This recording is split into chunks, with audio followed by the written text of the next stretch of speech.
বর্ণিল আয়োজনের মধ্য দিয়ে যুক্তরাষ্ট্রে শুরু হয়েছে ২৯তম Asian expo food fair and cultural show. এই আয়োজনে অংশগ্রহণ করেন এশিয়ার ২০টি দেশের প্রতিনিধিরা। বাংলাদেশি শিশু কিশোর ও নতুন প্রজন্মের প্রতিনিধিরা নানা আঙ্গিকে তুলে ধরেন বাংলার ঐতিহ্য, কৃষ্টি ও সংস্কৃতি। শনিবার ২ দিনব্যাপী আয়োজনের উদ্বোধন করেন যুক্তরাষ্ট্রে প্রথম বাংলাদেশি নারী সিনেটর, জর্জিয়ার সিনেট সদস্য নাবিলা ইসলাম।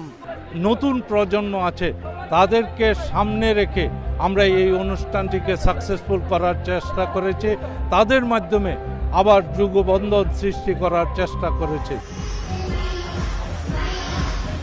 একদিকে মূল মঞ্চে চলে সাংস্কৃতিক আয়োজন, অন্যদিকে মেলা প্রাঙ্গণে শাড়ি, গয়না সহ বাহারি পণ্যের পসরা সাজিয়ে বসেন দোকানিরা। মেলার বাইরের অংশে ছিল হরেক রকমের খাবারের স্টল। প্রথম দিনে বিপুল সংখ্যক মানুষের উপস্থিতি দেখে খুশি আয়োজকরা।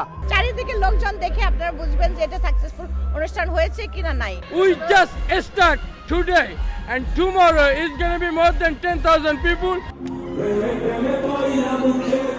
প্রথম দিনের অনুষ্ঠানের প্রধান আকর্ষণ ছিল বাংলাদেশি শিল্পী মুজা ও বলিউডের জনপ্রিয় প্লেব্যাক সিঙ্গার মোনালি ঠাকুরের সঙ্গীত আয়োজন।